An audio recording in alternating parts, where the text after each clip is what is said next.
그러므로 이제부터 너희는 외인도 아니요 나그네도 아니요 오직 성도들과 동일한 시민이요 하나님의 권속이라.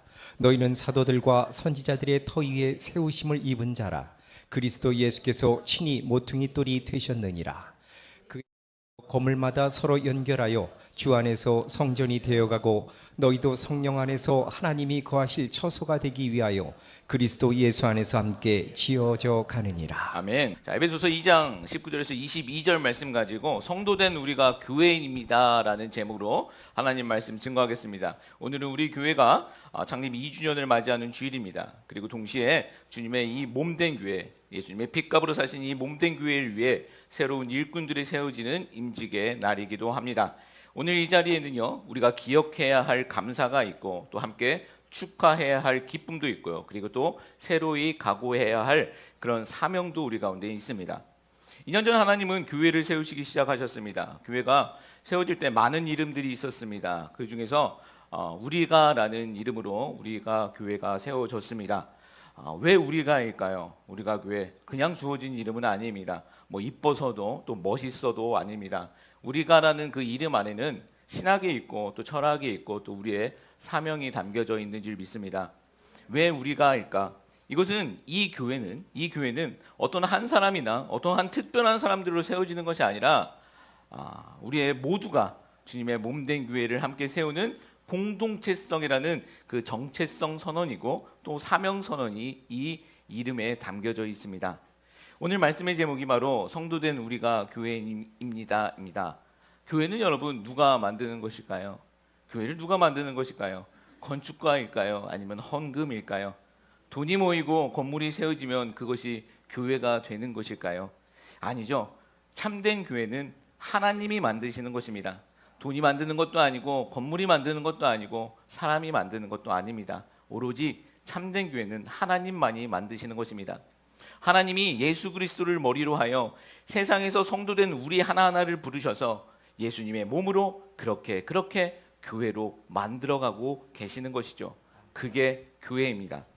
오늘 본문 말씀 속에는 우리가 교회라는 사실이 얼마나 크고 놀라운 복음인지, 그리고 우리를 통해 하나님이 어떤 교회를 지어가고 계시는지를 우리는 알 수 있습니다. 오늘 선포되는 이 말씀 속에서 우리가 교회 2주년의 의미를 다시 한번 붙잡고 다음 세대를 향해 새로운 출발점에 서는 우리 모두가 되시길 예수님의 이름으로 축복하겠습니다. 아멘. 세 가지 정도를 살펴보기를 원하는데요. 첫 번째는 교회는 건물이 아니라 우리가라는 것입니다. 우리가입니다. 교회의 성경적 원리와 교회의 본질에 대해 살펴볼 것입니다. 여러분, 교회가 뭐라고 생각하십니까? 교회가 뭐라고 생각하십니까? 많은 사람들은 아직도 건물을 교회라고 생각하기도 하지요. 저기 큰 교회 생겼대, 새 교회 생겼대, 저 교회 참 리모델링 잘했어 라고 말들을 합니다. 근데 여러분 그거 아시죠? 그거 교회 아닙니다. 성경 어디에도 건물을 교회라고 하지 않았습니다. 생각해 보십시오. 하나님이 벽돌을 보고 감동하신 적이 있으십니까? 하나님이 어떤 건물을 보고 역사하신 적이 있으십니까? 하나님은 건물이나 그런 벽돌을 통해서 역사하시지도 않고 또 감동하시지도 않으십니다. 다윗의 이야기를 한번 생각해 보십시오. 다윗이 왕이 되고 나서 하나님께 이런 말을 합니다. 사무엘하 7장 말씀 보면 내가 백향목 궁에 사는데 하나님의 궤는 휘장 아래에 있다니 이게 말이 됩니까? 내가 하나님을 위해 성전을 짓겠습니다 라는 고백을 하죠. 정말 위대한 결심이었습니다. 그리고 감동적인 선언이죠. 근데 여러분 그 다윗의 그 의지에 하나님이 뭐라고 반응하셨는지 아십니까? 사무엘하 7장 11절 말씀 보면 네가 나를 위해 집을 짓겠다고? 아니야. 오히려 내가 널 위해 집을 지어줄게 라고 대답해 버리십니다. 교회는요, 인간이 무엇을 만들어서 하나님께 올려드리는 것 아닙니다. 뭐 건물을 짓고 뭐 봉헌식이라는 말들을 하고 있지만 사실은 그 정확한 의미 아닙니다. 우리가 무엇을 만들어서 하나님께 올려드릴 수 있겠습니까?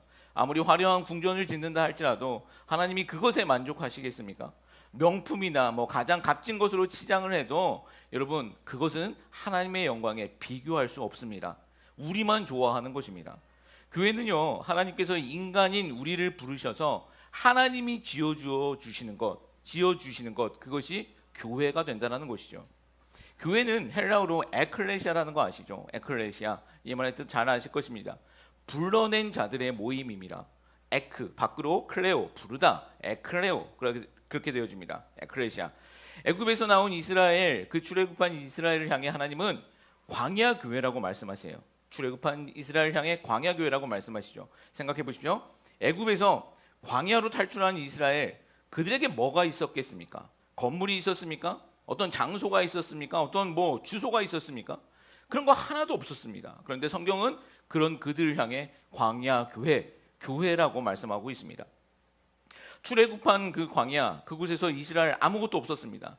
그저 그들에게 있었던 것은 하나님이 부르셨다라는 그 하나님과의 관계였고 그 하나님의 부르심만 남아 있었습니다. 그리고 하나님의 백성이 되었다라는 존재만 있었던 것이죠.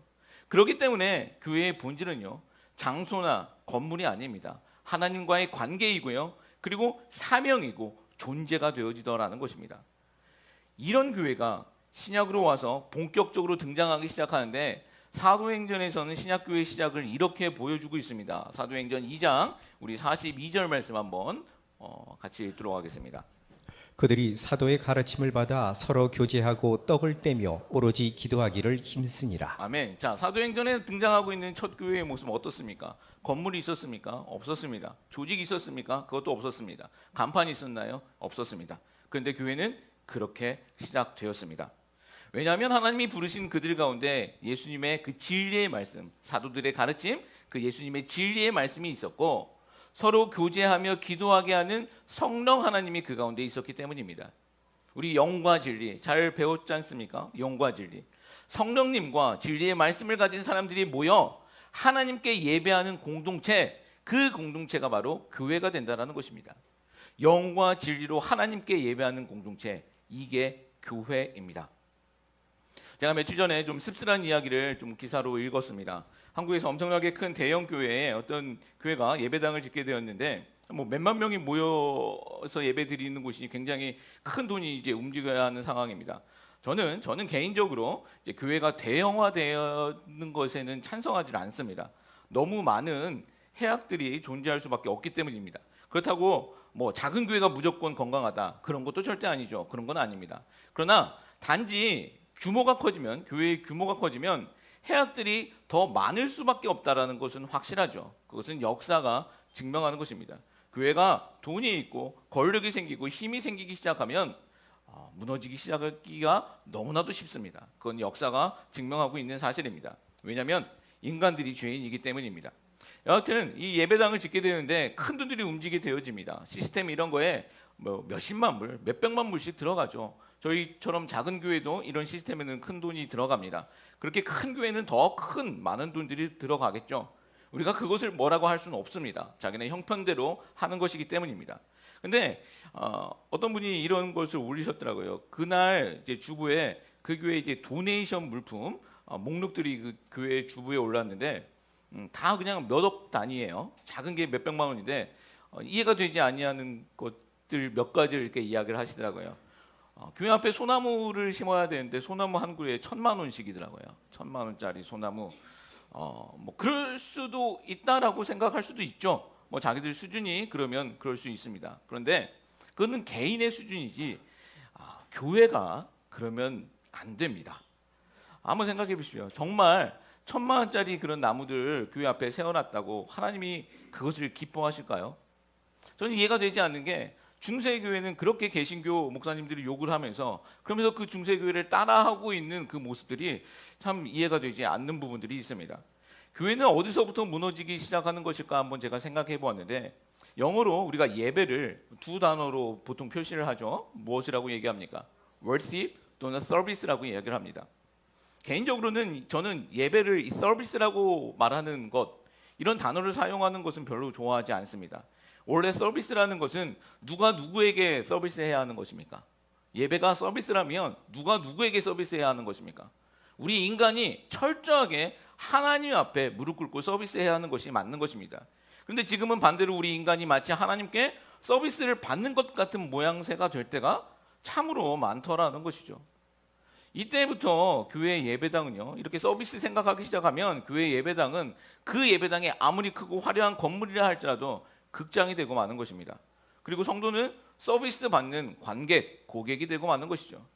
오늘날 한번 생각해 보십시오. 얼마나 많은 사람들이, 얼마나 많은 성도들이, 얼마나 많은 교인들이 교회를 극장처럼 소비하고 있습니까?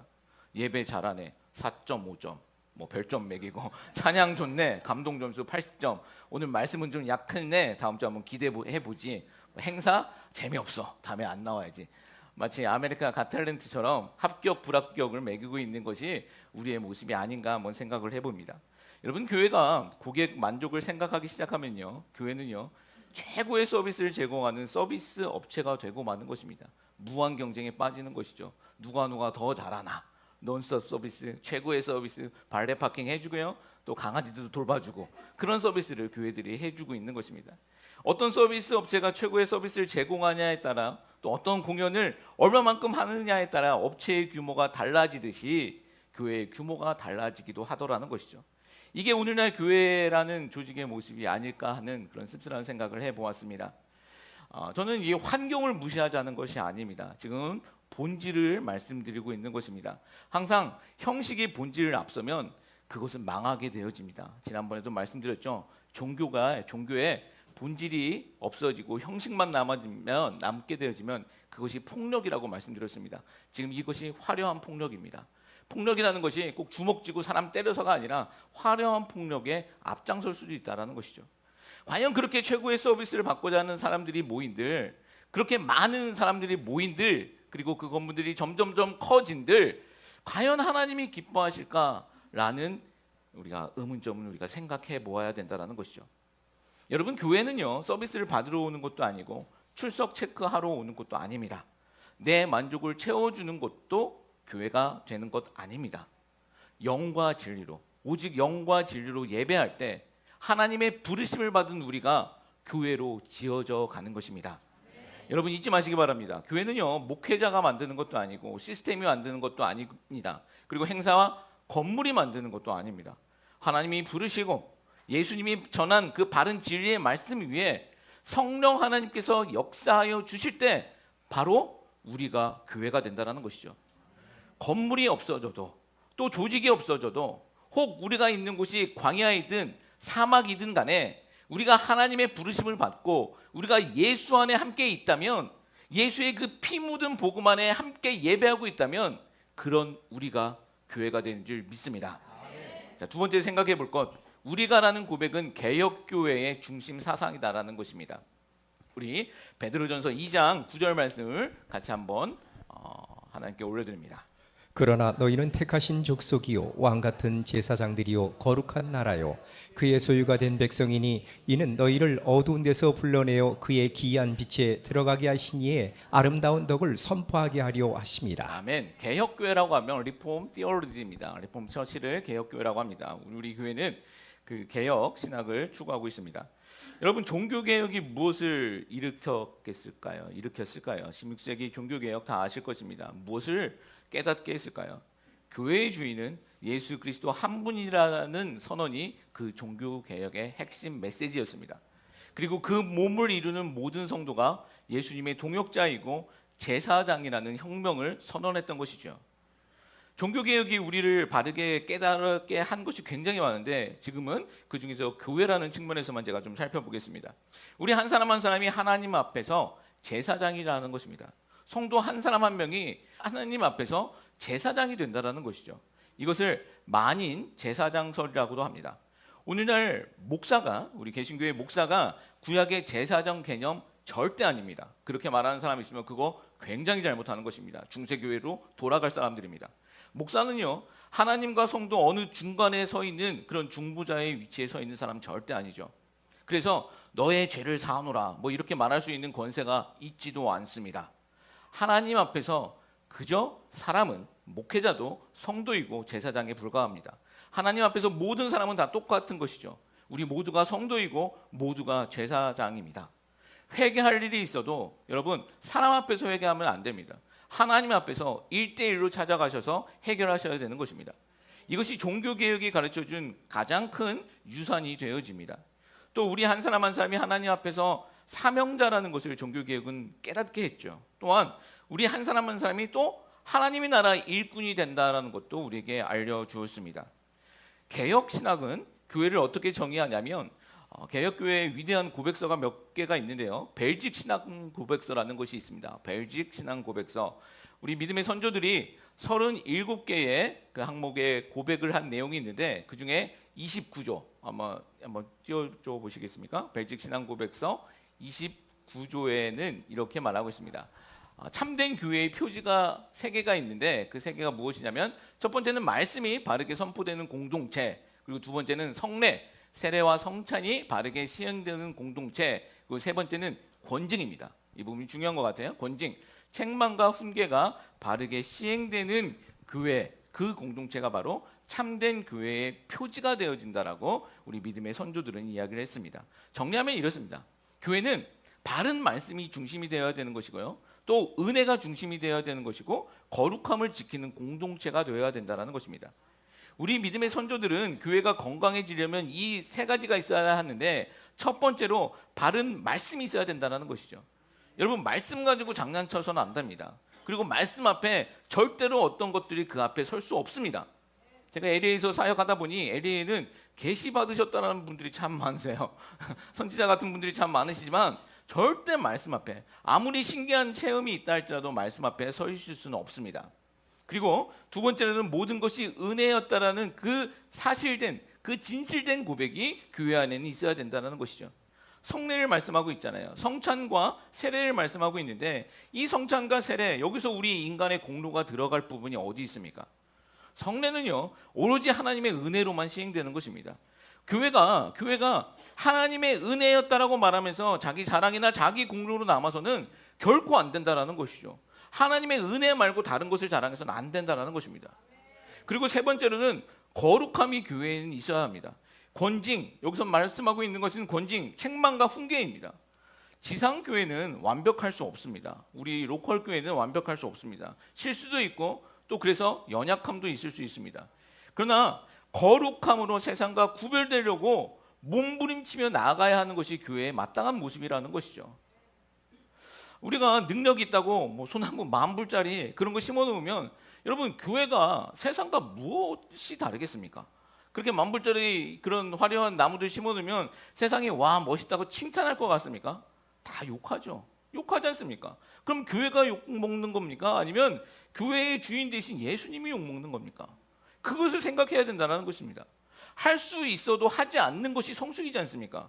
교회는 할 수 있어도 하지 말아야 하는 것이 있습니다.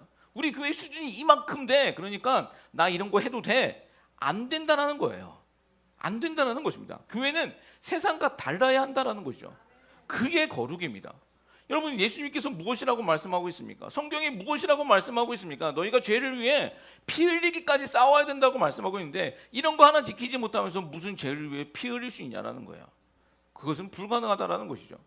이렇게 우리 선조들은요, 교회에 있을 3가지 덕목을 정리했습니다. 바른 말씀과 또 은혜와 거룩함이었습니다. 그런데 여러분, 이것을 누가 지키며 나가게 되는 것일까요? 목회자 혼자 지키는 겁니까? 시스템이 이것을 지켜내는 것일까요? 아니죠. 그런 거 지키는 거 아닙니다. 이것은요, 교회된, 성도된 우리가 함께 지켜나가는 것입니다. 우리가 바른 말씀을 붙들고 우리가 은혜를 인정하며 감사하고 우리가 죄를 멀리하려고 노력할 때 우리가 바른 교회로 세워져 간다라는 것입니다. 여러분, 우리가 교회라는 말은 그냥 고백 아닙니다. 그냥 고백이 아니라 이것은 책임지겠다라는 선언입니다. 이 말은 이렇게 외치는 것과 마찬가지입니다. 주님, 제가 감당하겠습니다. 제가 말씀만 듣고 그 말씀만 듣는 것에서 멈추는 것이 아니라 그 말씀대로 행하는 자가 되겠습니다 라고 선언하는 것이고요, 모든 것이 은혜였다는 것을 인정하며 살겠습니다라고 선언하는 것이고, 내가 완전하진 않지만 거룩함으로 나아가도록 노력하겠습니다, 그렇게 몸부림치겠습니다라는 각오가 담긴 말이다라는 것이죠. 여러분, 우리 교회가 꼭 그런 교회 되었으면 좋겠습니다. 그리고 우리의 가정이 그런 가정 되었으면 좋겠습니다. 자, 세 번째는 우리는 함께 지어져가는 교회다라는 것입니다. 우리는 함께 지어져가는 교회입니다. 자, 에베소서 2장 21절 22절 다시 한번 읽습니다. 그의 안에서 건물마다 서로 연결하여 주 안에서 성전이 되어가고, 너희도 성령 안에서 하나님이 거하실 처소가 되기 위하여 그리스도 예수 안에서 함께 지어져 가느니라. 아멘. 자, 교회의 사명에 대해서 생각해 볼 건데요, 에베소서 본문은 함께 지어져 간다라고 분명히 말씀하고 있죠. 교회는 완성된 건물도 아니고 완성된 조직체도 아닙니다. 성령 안에서 계속 성장하고 세워지는 공동체가 교회입니다. 여러분, 교회는요 이미 완성된 건물 아닙니다. 아직 공사 중인 조직입니다. 언제까지일까요? 예수님 오시는 그날, 예수님 만나는 그날까지입니다. 우리가 교회라고 하면 우리는 지금도 깎이고 다듬어지고 붙들리고 연결되어 세워져 가고 있는 중이다라는 것이죠. 하나님은 오늘도 우리를 그렇게 다듬어 가고 계십니다. 왜냐면요 우리가 하나님의 거처가 되기 때문입니다. 하나님은 우리가 그냥 잘 사는 사람, 괜찮은 시민, 도덕적 인간으로 살아가는 것에 만족하지 않으십니다. 그것을 위해 우리를 부르신 것이 아닙니다. 우리를 향한 하나님의 목적은요 그것이 아니죠. 하나님은 우리를 성전 삼아 교회로 만들어가고 계시기를 원하시고 계시다라는 것입니다. 우리 베드로전서 2장 5절 말씀 보면 이렇게 기록하고 있잖아요. 베드로전서 2장 5절 말씀도 읽어보겠습니다. 너희도 산돌같이 신령한 집으로 세워지고 예수 그리스도로 말미암아 하나님을 기쁘게 받으실 신령한 제사를 드릴 거룩한 제사장이 될지니라. 아멘, 아멘. 여러분, 우리를 성경은 무엇이라고 얘기하고 있습니까? 산돌이라고 얘기하고 있습니다. 리빙 스톤입니다. 살아있는 돌이 된다는 것이죠. 여기서 산돌이라는 것은 원래는 예수님을 말씀하고 있습니다.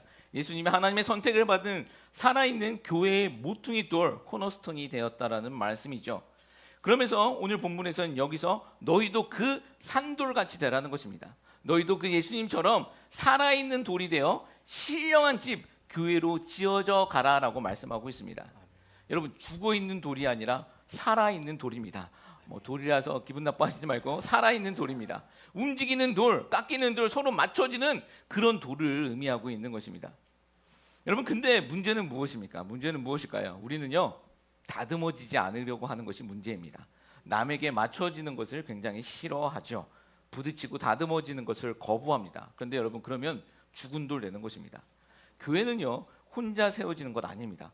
성경은 분명히 말씀하고 있잖아요. 아까 에베소서 2장 21절 말씀 보면 서로 연결되어 주 안에서 성전이 되어간다. 여러분, 혼자서는 성전이 될 수 없습니다. 혼자서는 절대 교회가 될 수 없습니다. 아무리 우리가 잘나고 똑똑하고 영적인다 할지라도 혼자서는 교회가 되는 것 아닙니다. 간혹 교회에 상처를 받거나 어떠한 일로 인해 교회를 떠나시는 분들도 있을 수 있습니다. 교회가 완전하지 못하니 그럴 수 있죠. 그러나 여러분, 혼자서는 신앙생활을 해서는 안 됩니다. 건강한 교회를 반드시 찾으셔야 된다는 것이죠. 그곳에서 움직이는 돌, 살아있는 돌이 되어 교회로 지어져 가야 된다는 것입니다. 하나님은 우리를 통해 자신의 교회를 만드시기 때문입니다. 여러분, 잊지 마시기 바랍니다. 성전은요 함께 세워질 때만 성전입니다.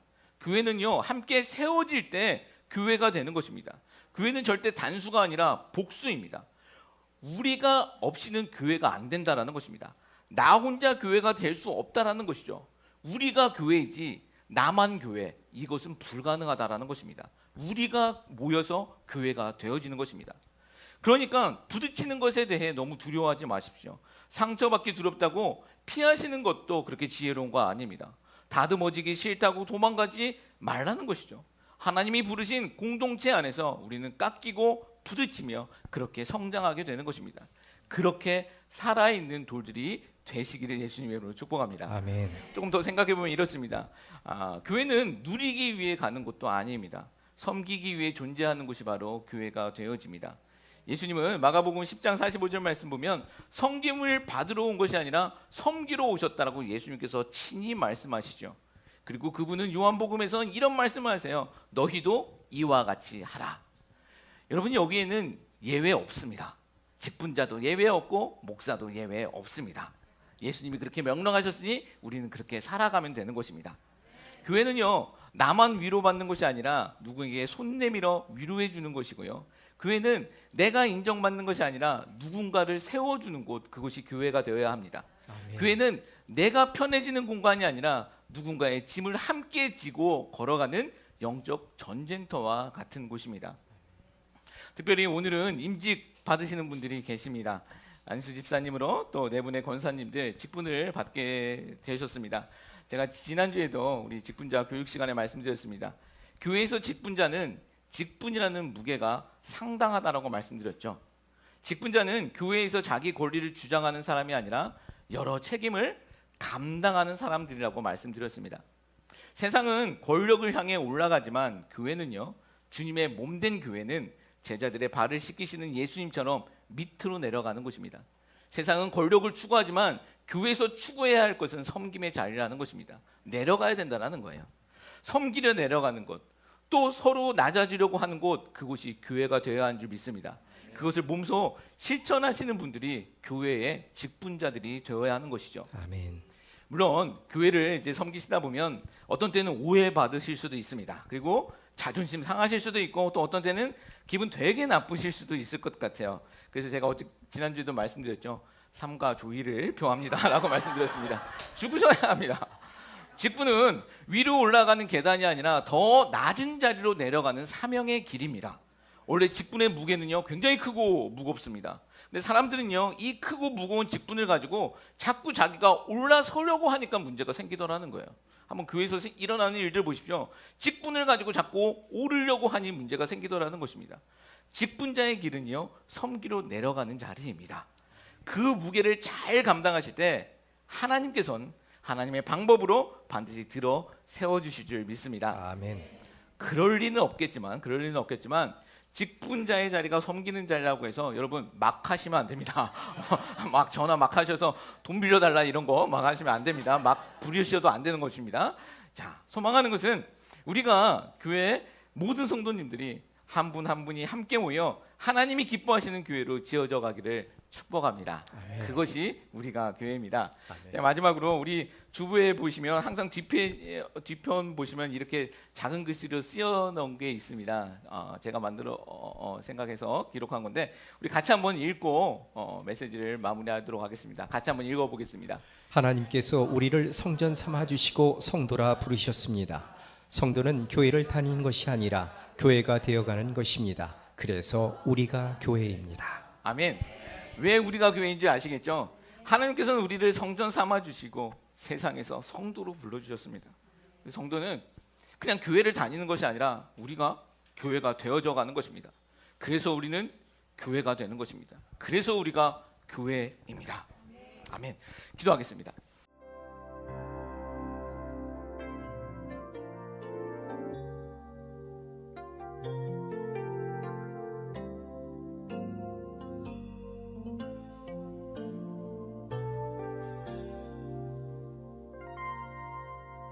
이 길을 알게 되어 나의 삶은 복되다. 내 육신의 연약함 깨달을 수 있기에 담을 수 없는 큰 사랑 감아볼 수 있기에 나의 삶은 참으로 복되다. 이 길을 알게 되어 이 길을 알게 되어 나의 삶은 복되다. 내 육신의 연약함 깨달을 수 있기에 담을 수 없는 큰 사랑 담아볼 수 있기에 나의 삶은 참으로 복되다. 아버지의 때를 기다리며 내 원함을 꺾어도 주의 뜻이 이루어지길 구하며 울 수 있어 영광이라. 이 길을 걷게 되어 나의 삶은 변해다. 신실하신 아버지 길을 의지할 수 있기에 영원하신 주의 나라 소망이 있기에 나의 삶은 참으로 복되다. 이 길을 알게 되어 이 길을 알게 되어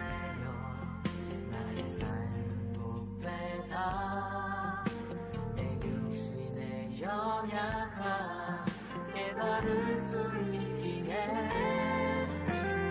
흔들 수 없는 큰 사랑 담아볼 수 있기에 나의 삶을 참으로 복된 아버지의 때를 기다리며 아버지의 때를 기다리며 내 원함을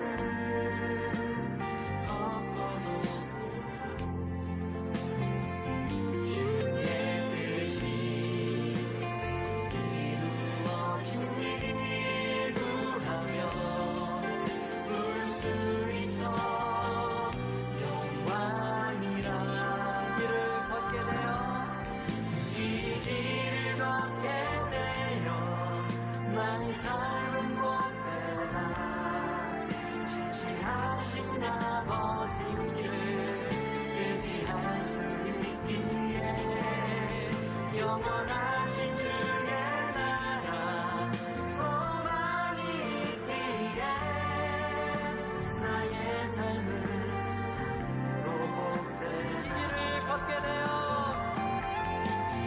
이 길을 걷게 되어 나의 삶은 복되다 신실하신